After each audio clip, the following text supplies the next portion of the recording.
TV ETAC.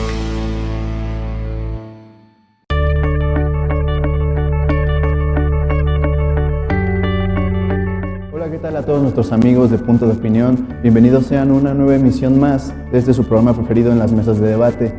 Y bueno, han pasado ya 20 años del ascenso de las técnicas neoliberales y más que nada la firma del Tratado de Libre Comercio que se dio en 1993 con el presidente Carlos Salinas de Gortari. Entonces ha habido mucha controversia y algunos tipos de situaciones las cuales hoy aclararemos con nuestra invitada, Olga Andrea Campos. Bienvenida, periodista. Muchísimas gracias, un placer estar con ustedes. No, el placer es mío, Olga. Pues bueno, vámonos de lleno con el asunto del Tratado de Libre Comercio. Adelante. ¿Cuáles han sido los alcances que ha tenido el Tratado de Libre Comercio durante estos 20 años? Yo creo que realmente han sido muy pocos. Si hablamos de lo que ha beneficiado a Canadá y Estados Unidos, en comparación con México, yo creo que no alcanzamos ni un 30%.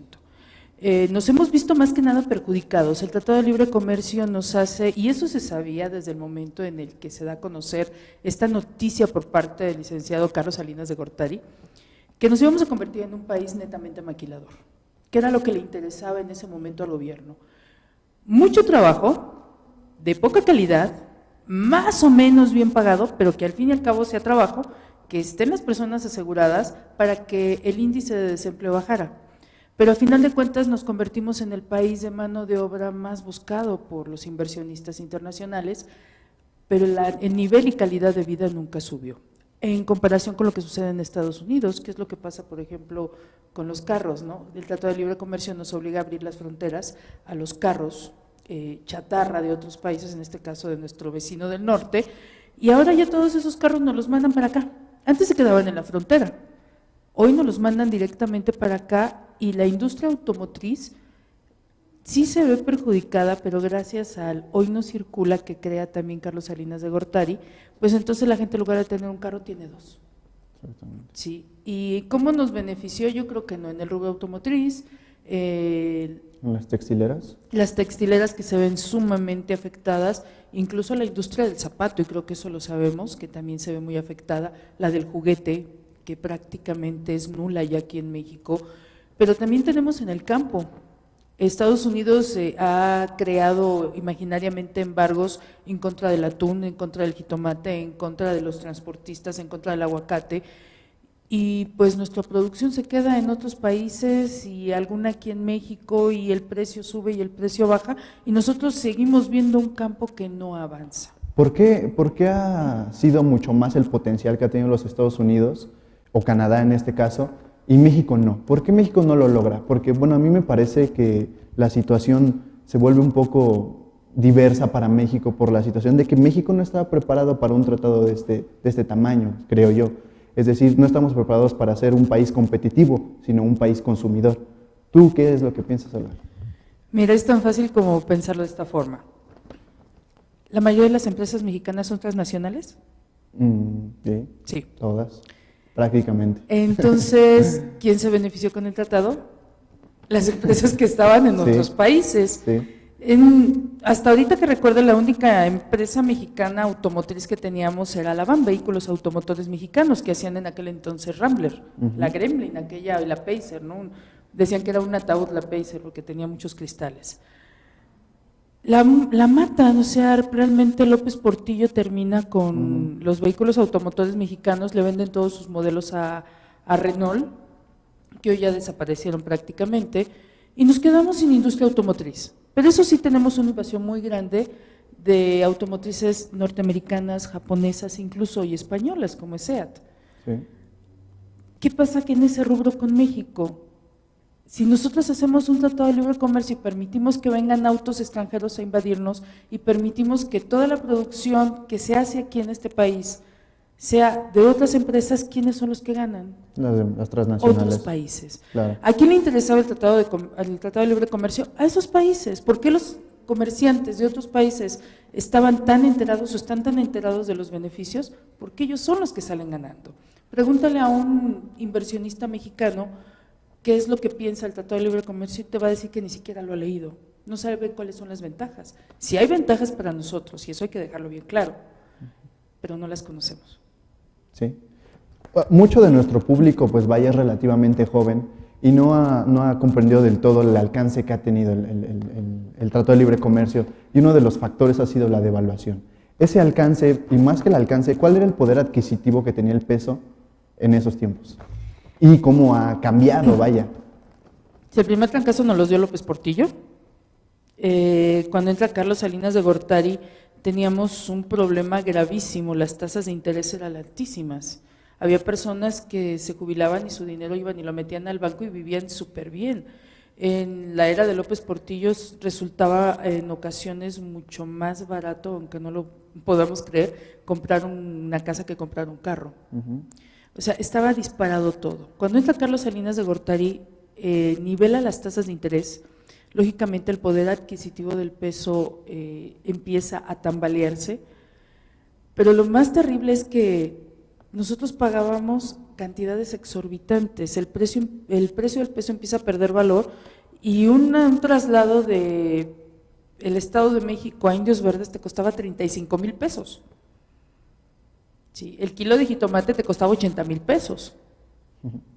Y de repente Salinas dice, no, es que es por los cheques que hay que quitarles tantos ceros. Mentira, psicológicamente los mexicanos ya no sabían realmente cuánto costaba su moneda. Y lo que hacen es quitarle 3 ceros al peso en 1992, el 1 de enero de 1992 entra esta ley, en donde todos los mexicanos debíamos de acostumbrarnos a los nuevos pesos. Sí. ¿Cuánto equivalía si hoy nosotros vemos prácticamente lo que pagábamos en ese entonces con lo que pagamos ahora? Imagínate que pagábamos 3.50 por un traslado del Estado de México a Indios Verdes. ¿Cuánto pagas hoy? 12 pesos. 12 pesos, esa es la devaluación real. Exactamente. Y bueno, ¿crees que ahora nos enfrentamos a una comparación histórica que yo hacía, que prácticamente el inicio del sexenio de Carlos Salinas de Gortari se parece mucho a la entrada de Enrique Peña Nieto? Sí. Es prácticamente muy similar por la misma recesión económica, la inflación. Estábamos, hace algunos días leía que estamos al borde prácticamente de una devaluación de nuestra moneda. Entonces creo que es una situación en la cual podremos hacer una comparación histórica en lo que sucedió con Carlos Salinas de Gortari y lo que sucedió con Enrique Peña Nieto, pero todo esto se debe al Tratado de Libre Comercio. En parte se debe a eso. Yo lo que quisiera preguntarle al gobierno actual es dónde están todas las reservas que en 12 años acumuló el PAN y que hoy están desapareciendo. Porque prácticamente no las hemos gastado, no hemos visto infraestructura que realmente valga la pena decir que en eso se gastó, no hemos visto un combate a la pobreza lo suficientemente fuerte, no hemos visto un combate al narcotráfico que justifique el hecho de miles de millones de pesos gastados en esos rubros. No sé si hasta ahí estemos de acuerdo. Sí, por supuesto. Una devaluación se da porque no tenemos la potencialidad de demostrar que México vale, que tiene las reservas suficientes. Pero si es el caso de que no se ha gastado, entonces no debería de haber una devaluación.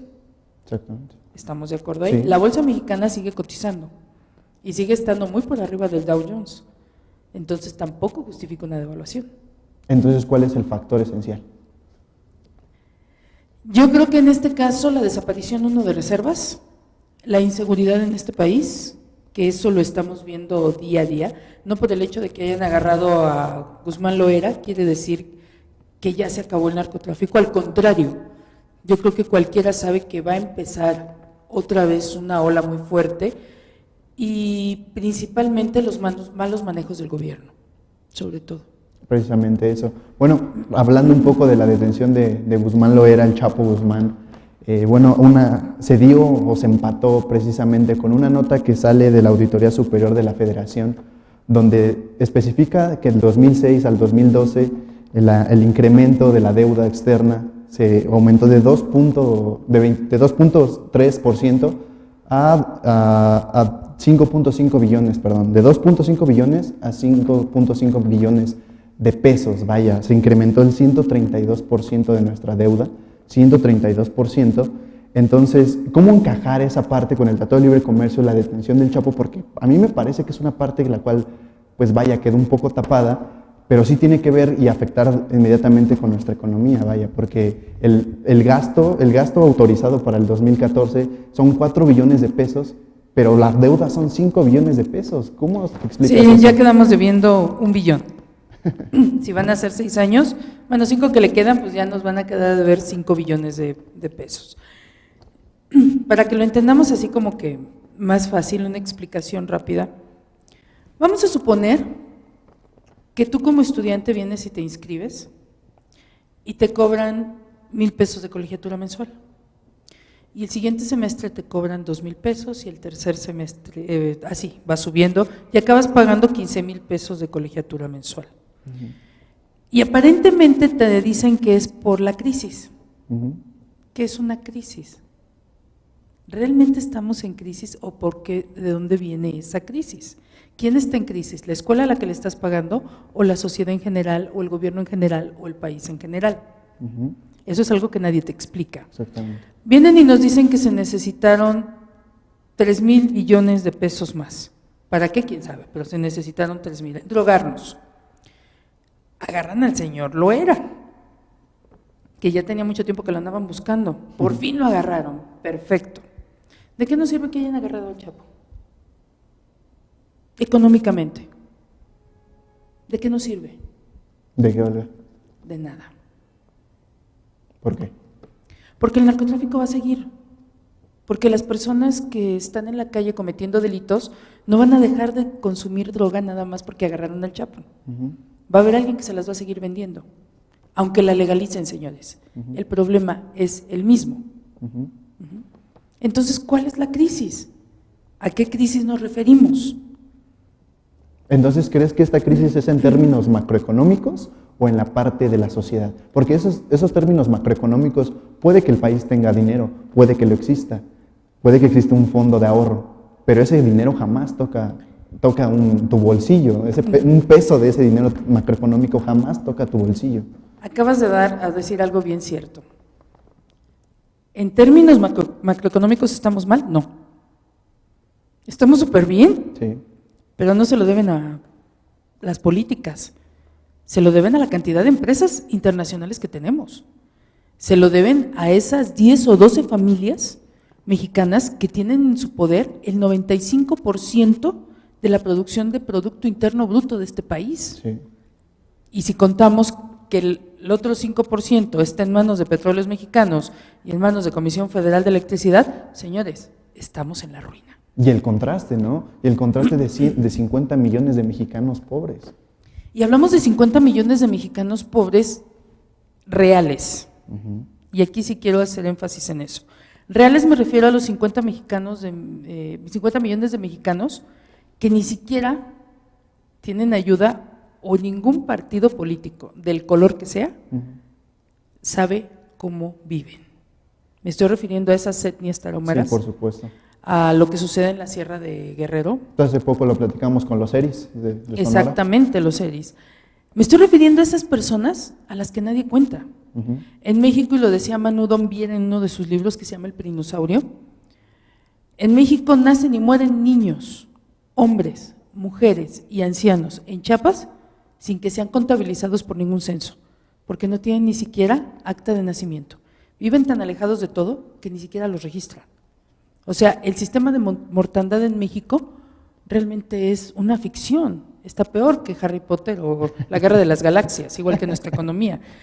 Estamos muy bien macrosocial, sí, estamos excelente, por supuesto. Pero el problema es que las empresas transnacionales se llevan su dinero a sus países de origen. Entonces el cáncer, creo que así, ese énfasis que quería hacer, el cáncer sí es la corrupción. Creo que ese es el principal factor y es el cáncer de esta sociedad, la corrupción. La corrupción y la enajenación de poder. A mí me hablan de una tercera televisora y digo, ok, ¿cuántos trabajos les va a dar a mis alumnos de comunicación? Vamos a tener 1,000 empleos nuevos. Perfecto, 1,000 empleos nuevos. Están egresando aproximadamente 20,000 alumnos de comunicación en todo el país. O sea, aún así, no me cobren ni el 10%. No me sirve una tercera televisora. No me sirve. ¿Qué pasa en otros países? Hay muchas televisoras por lugar. Debería de haber televisoras independientes en Guadalajara, en Veracruz, en Monterrey. En todos los lugares debería de haber televisoras independientes. Pero en este país estamos consumados por 2 grandes emporios y solamente ellos hablan. ¿Cuál es el futuro del Tratado de Libre Comercio, Olga? El futuro del Tratado de Libre Comercio, yo creo que lo que estamos viendo ahorita va a seguir igual, porque México no se puede echar para atrás. Ya le dimos en la torre a la industria azucarera. Y es imposible extraer a las transnacionales de nuestro país, prácticamente tienen mucho más poder que el mismo Estado. Nos moriríamos de hambre. Sí. Esa es la realidad. No están mal las transnacionales, lo que están mal son las políticas que tienen las transnacionales. ¿Y por qué apoyar más esa parte transnacional a las empresas foráneas que a las mexicanas? Porque los mexicanos no tenemos cultura para autoemplear, no tenemos mentalidad de empresarios. Te doy un ejemplo, tú vas a estudiar para ser chef y un estudiante mexicano va buscando la idea de poner a un restaurancito muy chiquito o irse a trabajar a una gran cadena hotelera y seguirse así. En otros países, primero en el college estudian administración de negocios y después se van a estudiar para chef. Y cuando terminan, tienen todas las bases para montar un gran restaurante o una cadena de restaurantes. Aquí en México terminamos en la cocina de cualquier lugar de comida procesada, ¿sí? Los ingenieros de alimentos en México son muchos, sin embargo, en México no los contratan. ¿Para qué sirve un ingeniero de alimentos? Dímelo tú. No, ya traemos de Estados Unidos. Entonces, prácticamente no hay trabajo para los mexicanos porque realmente no lo buscamos. Entonces, el Tratado de Libre Comercio, vaya, ¿el futuro crees que siga siendo esta parte de desigualdades, esta concentración de poder, esta concentración de economía, el hambre y la miseria de algunos, o de las clases más bajas o de las mayorías, el beneficio del país, el Producto Interno Bruto fuera de nuestro país, el endeudamiento? ¿Cuál es el futuro real como conclusión que tienes tú? Te lo digo rapidísimamente con un ejemplo. En Irapuato, cuando Salinas de Gortari dio los títulos de propiedad, muchos industriales freseros o campesinos que se dedicaban al cultivo de la fresa se unieron en pequeños ejidos, eran ejidatarios, hicieron comunidades para vender la fresa. No eran empresarios, entonces quebraron y llegaron empresas francesas, norteamericanas y canadienses y les compraron sus tierras y ellos les agradecieron, les besaron la mano por quitarles el problema de la tierra y se convirtieron en trabajadores. Los emplearon. Como te lo dije, nos dijeron que íbamos a ser un país maquilador, eso se quedó en la mente de los mexicanos y no nos interesa tener negocios, porque hay inseguridad, porque los impuestos, porque esto y porque el otro. Nos interesa única y exclusivamente ser trabajadores asalariados, que lleguemos, chequemos entrada, chequemos salida y nos olvidemos de todo. La vida fácil. Exactamente. Bueno, Olga, nos tenemos que ir. Bueno, muchísimas gracias. Muchísimas gracias a todos los que nos vieron. Muchísimas gracias, Olga. Gracias. Esperamos tenerte algún otro día por aquí, en Cuando esta mesa de gustes. debate de Punto de Opinión. Muchas gracias a todos ustedes que nos vieron el día de hoy. Recuerden visitar nuestras redes sociales, Twitter, Facebook y YouTube. Recuerden, ahí estamos platicando un poco. Y recuerden seguirnos viendo la siguiente semana. Hasta luego.